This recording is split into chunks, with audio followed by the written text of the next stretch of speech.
안녕하세요. 말씀을 읽어주는 아빠, 말씀을 연구하는 아빠, 말씀을 가르치는 아빠, 토라파빠의 파파 제이크입니다.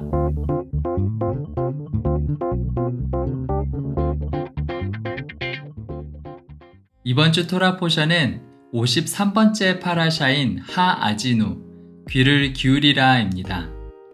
신명기 32장의 말씀이고요. 함께 읽을 말씀으로는 호세아서와 미가서와 요엘서 그리고 마태복음 말씀이 있습니다. 먼저 호세아 말씀을 살펴보겠습니다. 호세아 선지자는 남유다의 우시야, 요담, 아하스, 히스기야 시대에 곧 북이스라엘의 여로보암 2세 시대에 북이스라엘에서 활동한 선지자입니다. 이 시기는 남유다와 북이스라엘 모두 비교적 안정되고 풍요로웠던 경제적인 부흥의 시기였음에도 불구하고 국제적인 정세는 불안했던 시기였는데요. 그래서 곧 다가올 아수르에 의한 북이스라엘의 멸망이 임박했음에도 불구하고 북이스라엘은 하나님을 외면한 채 부패하고 타락했으며 하나님이 아닌 이방 민족을 의지하고 그들의 신들을 따르고 있었습니다. 호세아는 자신의 결혼 생활을 통해서 이러한 이스라엘의 영적 간음에 대해 비판하며 그들의 죄에 대한 하나님의 심판을 선포합니다. 하지만 그것이 끝이 아니라 여호와께서 이러한 이스라엘을 다시 찾으시고 그들을 회복하실 것에 대한 구원의 약속 또한 선포합니다. 우리가 이번 주에 함께 살펴볼 호세아서의 말씀은 호세아 마지막 장인 14장 말씀인데요. 호세아 14장 1절에서 2절 말씀을 한번 읽어보겠습니다. 이스라엘아, 내 하나님 여호와께로 돌아오라. 내가 불의함으로 말미암아 엎드러졌느니라. 너는 말씀을 가지고 여호와께로 돌아와서 아뢰기를 모든 불의를 제거하시고 선한 바를 받으소서. 우리가 숫송아지를 대신하여 입술의 열매를 주께 드리리이다. 아멘. 하나님께서는 이스라엘에게 그들의 불의함에서 돌이켜 여호와께로 다시 돌아오라고 말씀하십니다. 그리고 이제는 하나님께서 이스라엘로부터 숫송아지가 아닌 그들의 입술의 열매를 받으실 것이라고 말씀하시는데요. 이어서 하나님께서는 이스라엘에게서 진노를 돌이키사 이제 그들의 반역을 고치시고 기쁘게 그들을 사랑할 것이며 또한 여호와께서 이스라엘에게 이슬과 같아서 그들이 뿌리가 박히고 꽃이 필 것이라고 말씀하십니다. 호세아 14장 4절에서 5절 말씀을 읽어보겠습니다.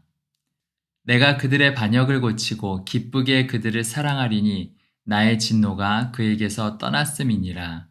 내가 이스라엘에게 이슬과 같으리니 그가 백합화 같이 피겠고 레바논 백향목 같이 뿌리가 박힐 것이라. 아멘.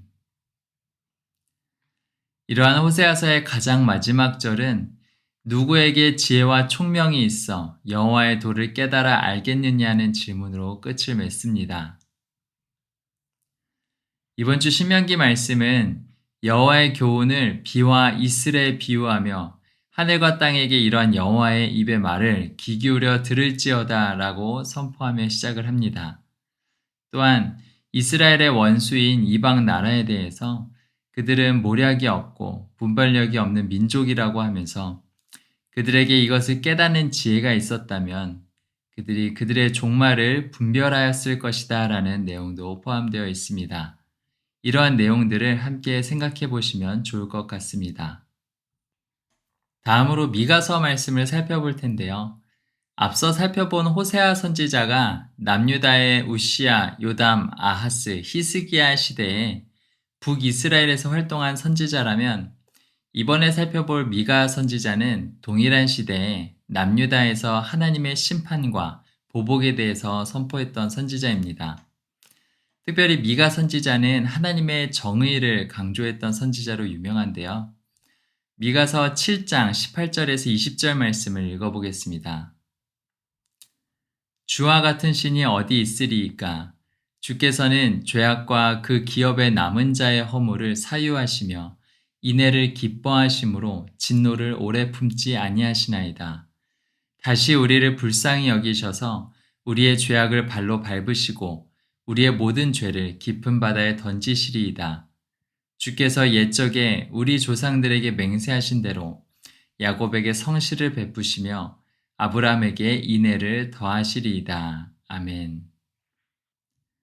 이번 주 신명기 말씀에서는 여호와 하나님을 반석에 비유하며 그분의 정의와 공의에 대해서 노래합니다.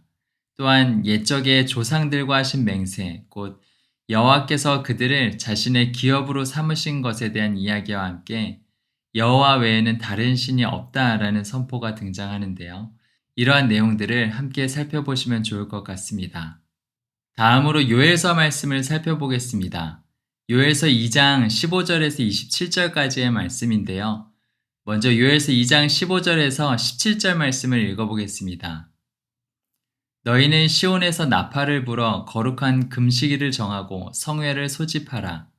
백성을 모아 그 모임을 거룩하게 하고 장로들을 모으며 어린이와 젖먹는 자를 모으며 신랑을 그 방에서 나오게 하며 신부도 그 신방에서 나오게 하고 여호와를 섬기는 제사장들은 낭실과 제단 사이에서 울며 이르기를 여호와여 주의 백성을 불쌍히 여기소서 주의 기업을 욕되게 하여 나라들로 그들을 관할하지 못하게 하옵소서 어찌하여 이방인으로 그들의 하나님이 어디 있느냐 말하게 하겠나이까 할지어다.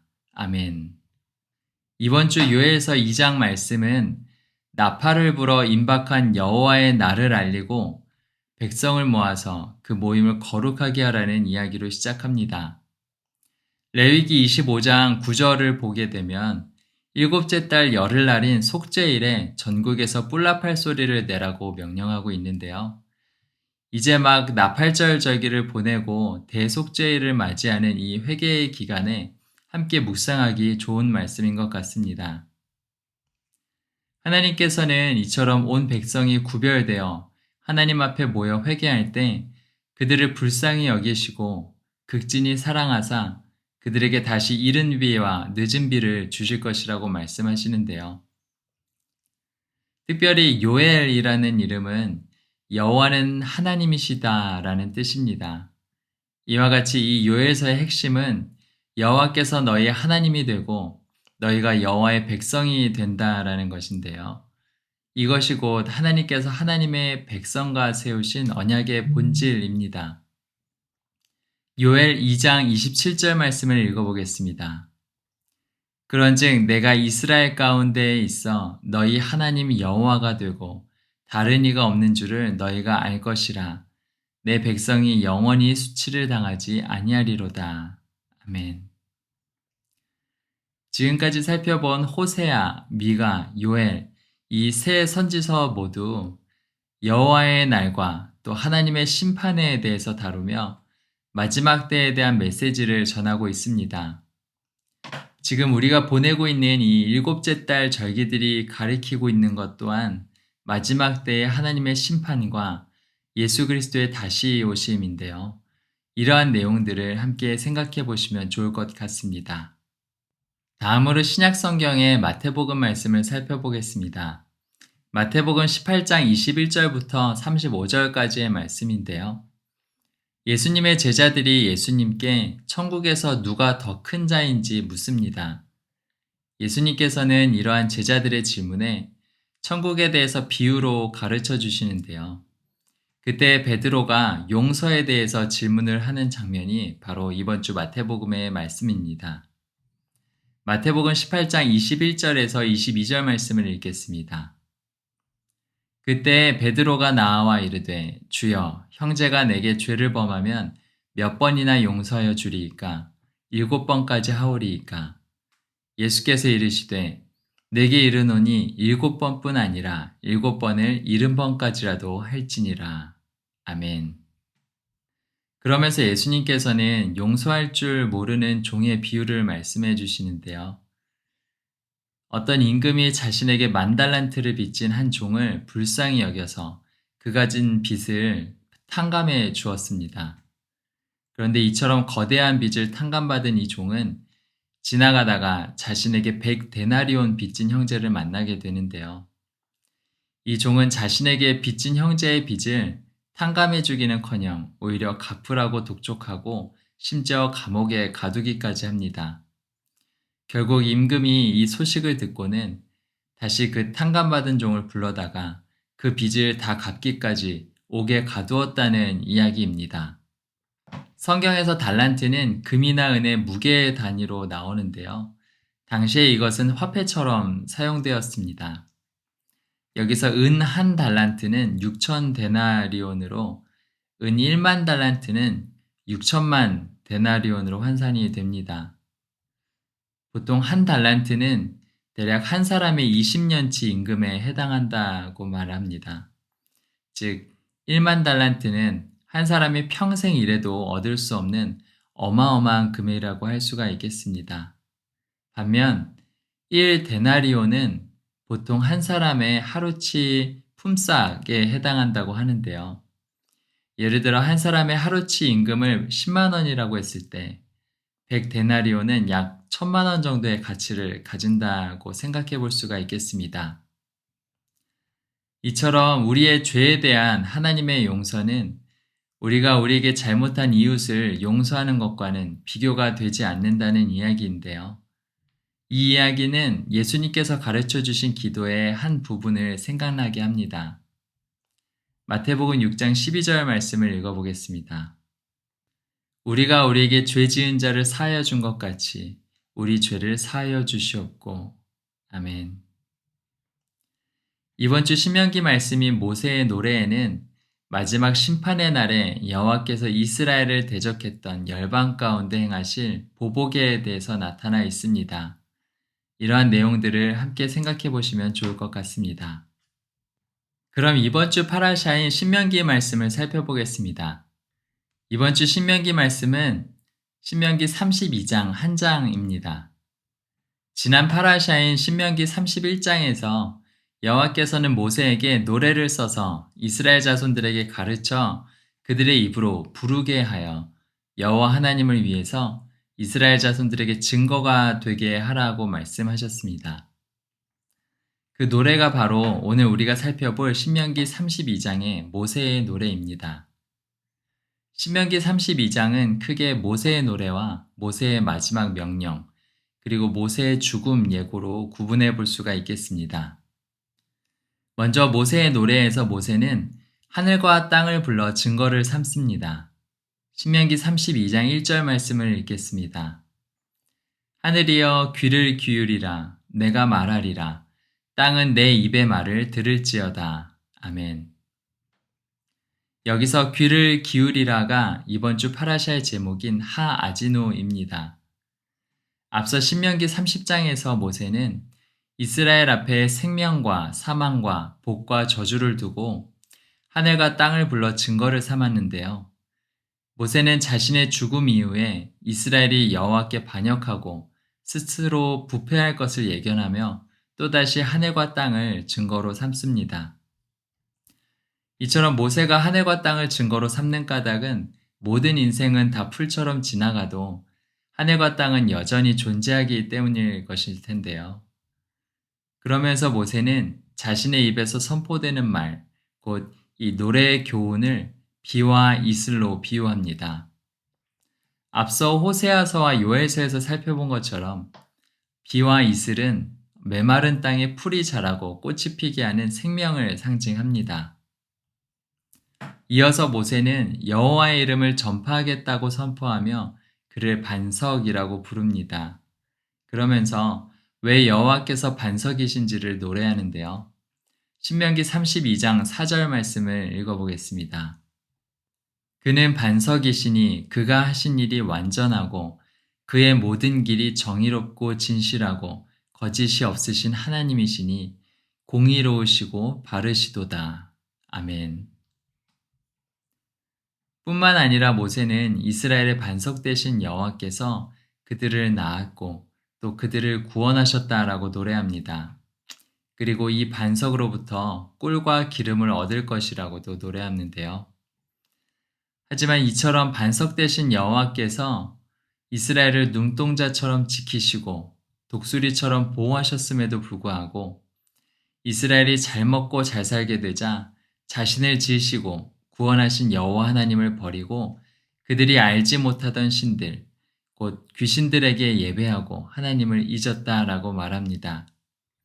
이때 모세는 이스라엘을 여수룬이라고 부르는데요. 신명기 32장 15절에서 16절 말씀을 읽어보겠습니다. 그런데 여수른이 기름짐에 발로 찼도다. 내가 살찌고 비대하고 윤택하매 자기를 지으신 하나님을 버리고 자기를 구원하신 반석을 업신여겼도다. 그들이 다른 신으로 그의 질투를 일으키며 가증한 것으로 그의 진노를 격발하였도다. 아멘. 여기서 여수룬이라는 표현은 야샤르라는 히브리어에서 나왔는데요. 야샤르는 바른, 올곧은, 정직한 등의 의미를 가지고 있습니다. 앞서 반석이신 여호와에 대해 설명하며 공의로우시고 바르시도다라고 노래했는데요. 이때 바르시도다에 해당하는 표현이 바로 야샤르입니다. 즉, 하나님을 떠난 이스라엘에게 하나님의 자녀로서 정직하고 바르게 살아가야 할 그들의 정체성을 다시 한번 상기시켜주는 표현이자 하나님께서 결국에 완성하실 하나님의 백성의 모습이라고도 생각해 볼 수가 있겠습니다. 이처럼 하나님이 아닌 것으로 여호와 하나님의 질투를 일으킨 이스라엘에게 하나님께서는 하나님의 백성이 아닌 자들로 이스라엘을 시기나게 하겠다라고 말씀하십니다. 그러면서 하나님께서 이스라엘 가운데 자신의 얼굴을 숨기시고 분노의 불, 곧 재앙을 보내시며 그들을 열방에 흩어서 그들에 대한 기억을 사람들 사이에서 끊어지게 하겠다라고 말씀하십니다. 하지만 이방 민족들이 이 모든 일이 여호와로부터 말미암은 것인 줄을 깨닫지 못하고 자신들의 방법이 높고 월등하기 때문이라고 스스로 잘못 판단할 것을 염려하는데요. 그 이유는 그들 가운데 모략과 분별력, 곧 지혜가 없어서 그것들을 깨달을 능력이 없기 때문이라고 설명을 합니다. 그리고 그들의 환난 날, 곧 마지막 때에 여호와께서 자기 백성 이스라엘을 판단하시고 또 자신의 종들을 불쌍히 여기시며 그 종들의 피를 대적들에게 갚아 정의로 복수하시겠다라고 말씀하십니다. 그러면서 세상에 여호와 외에는 다른 신이 없음을 선포하는데요. 신명기 32장 39절에서 40절 말씀을 읽어보겠습니다. 이제는 나 곧 내가 그인 줄 알라. 나 외에는 신이 없도다. 나는 죽이기도 하며 살리기도 하며 상하게도 하며 낫게도 하나니 내 손에서 능히 빼앗을 자가 없도다. 이는 내가 하늘을 향하여 내 손을 들고 말하기를 내가 영원히 살리라 하였노라. 아멘. 여기서 내가 영원히 살리라 라는 부분은 내가 영원한 생명이다 라고도 그 의미를 생각해 볼 수가 있겠습니다. 이어서 모세는 이때 곧 마지막 심판의 날에 민족들이 주의 백성과 함께 즐거워할 것이라고 선포하면서 모세의 노래가 끝을 맺습니다. 여기서 모세는 여호와께서 여호와의 종들의 피를 갚으심과 또 여호와께서 자신의 대적들에게 복수하심으로 인하여서 그리고 여호와께서 자기 땅과 자기 백성을 위하여 속죄하심으로 말미암아서 열방이 이스라엘과 함께 즐거워하라고 선포하는데요. 이어서 모세는 다시 한번 여호와의 율법의 모든 말씀을 지키고 행할 것을 명령하면서 신명기 전체에 걸쳐 그동안 가르치고 선포한 자신의 마지막 설교의 끝을 맺습니다. 신명기 32장 45절에서 47절 말씀을 읽어보겠습니다. 모세가 이 모든 말씀을 온 이스라엘에게 말하기를 마치고 그들에게 이르되 내가 오늘 너희에게 증언한 모든 말을 너희의 마음에 두고 너희의 자녀에게 명령하여 이 율법의 모든 말씀을 지켜 행하게 하라. 이는 너희에게 헛된 일이 아니라 너희의 생명이니 이 일로 말미암아 너희가 요단을 건너가 차지할 그 땅에서 너희의 날이 장구하리라. 아멘. 하나님께서는 바로 그날에 모세에게 여리고 맞은편 모압 땅에 있는 아바림 산에 올라가 느보산에 이르러서 하나님께서 약속하신 가나안 땅을 바라보라고 말씀하십니다. 하지만 신광야 가데스의 무리바에서 하나님의 영광을 이스라엘 가운데 나타내지 않았던 일로 말미암아서 그의 형 아론이 호르산에서 죽은 것처럼 모세 역시 가나안 땅에 들어가지 못하고 느보산에서 죽게 될 것이라고 말씀하십니다. 구약 성경에서 모세의 노래가 2번 등장하는데요. 첫 번째 모세의 노래는 출애굽기 15장에 나옵니다. 출애굽한 이스라엘 백성이 좌우에 벽이 된 홍해 바다 가운데를 육지로 지나고 나서 부른 노래인데요. 이 노래는 말과 그 탄자를 바다에 던지신 여호와의 높고 영화로우심과 그의 구원을 찬양하는 노래입니다. 그리고 2번째 나오는 모세의 노래가 바로 오늘 우리가 살펴본 신명기 32장의 노래입니다. 그런데 이 2번째 모세의 노래는 신약 성경에도 등장하는데요. 바로 요한계시록 15장입니다. 요한계시록을 보면 7인으로 봉한 두루마리가 나오는데요. 그 인을 떼기에 합당한 자는 유다 지파의 사자, 다윗의 뿌리이신 어린 양 예수 그리스도밖에 없습니다. 그 어린 양께서 보좌에 앉으신 이의 오른손에서 그 두루마리를 취하시고 7인을 떼실 때 세상에 7인의 재앙이 임합니다. 성경은 이것을 어린 양의 진노, 곧 진노의 큰 날이라고 표현하고 있습니다. 그리고 어린 양이 마지막 인을 떼시자 이번엔 나팔을 든 7천사가 등장하는데요. 이와 함께 온 땅에 나팔 심판이 이어지게 됩니다. 그리고 마지막 7째 천사가 나팔을 불었을 때 짐승과 그의 우상과 그의 이름의 수를 이기고 벗어난 자들이 유리바닷가에 서서 부르는 노래가 나오는데요. 그것이 바로 오늘 우리가 살펴본 모세의 노래, 곧 어린 양의 노래입니다. 요한계시록 15장 3절에서 4절 말씀을 읽어보겠습니다. 하나님의 종 모세의 노래, 어린 양의 노래를 불러 이르되 주 하나님, 곧 전능하신 이시여 하시는 일이 크고 놀라우시도다. 만국의 왕이시여 주의 길이 의롭고 참되시도다. 주여 누가 주의 이름을 두려워하지 아니하며 영화롭게 하지 아니하오리이까. 오직 주만 거룩하시니이다. 주의 의로우신 일이 나타났음에 만국이 와서 주께 경배하리이다 하더라. 아멘. 예수 그리스도를 믿는 나 자신과 우리의 주변을 살펴보면 예수님을 믿는 사람과 믿지 않는 사람 사이에 별다른 차이가 없는 것 같아 보입니다. 한 가지 차이가 있다면 주일에 교회에 나와서 예배를 드린다는 것 정도일 텐데요. 그런데 어쩌면 이 한 가지 차이가 가장 큰 차이가 될 수도 있습니다. 믿는 자든 믿지 않는 자든 모두가 다 죄를 짓고 또 경우에 따라서는 오히려 믿지 않는 자들보다 믿는 자들의 삶의 모습이 더 부끄러울 때가 있지만 그럼에도 불구하고 성경은 그들 앞에 놓여있는 생명과 사망과 복과 저주 가운데 생명을 택한 자들에게 하나님께서 그들의 죄를 속죄하신다라고 말씀하고 있습니다. 여기서 속죄라는 말은 히브리어로 키페르인데요. 이것은 덮다라는 뜻을 가지고 있습니다. 즉 누구든지 생명 되시는 여호와 곧 그분의 말씀을 선택한 자들은 여호와께서 그들의 모든 죄와 허물을 덮으시겠다는 뜻입니다. 이 생명이 곧 하나님의 언약의 말씀이자 말씀이 육신이 되신 예수 그리스도이신데요. 그렇기 때문에 누구든지 그리스도 예수를 믿는 자들에게는 더 이상 정죄함이 없는 것입니다. 하지만 그렇다고 해서 이제 마음대로 죄를 짓고 살 수 있는 것은 아닌데요. 왜냐하면 예수님을 진정으로 경험하는 자들은 더 이상 두려움이 아닌 그 구원의 은혜로 말미암은 진실된 사랑으로 인해서 예수님께서 걸어가신 그 좁은 길을 주님과 함께 걸어갈 수밖에 없기 때문입니다.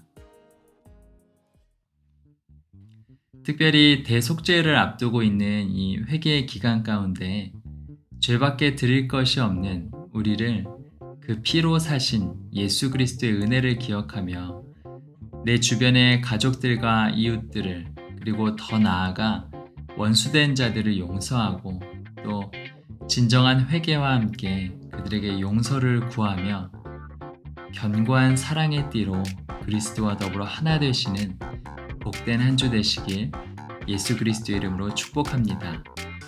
이번 주 토라 포션은 여기까지였고요. 다음 주에 또 새로운 말씀으로 찾아뵙도록 하겠습니다. 한 주간도 평안하세요. 샬롬!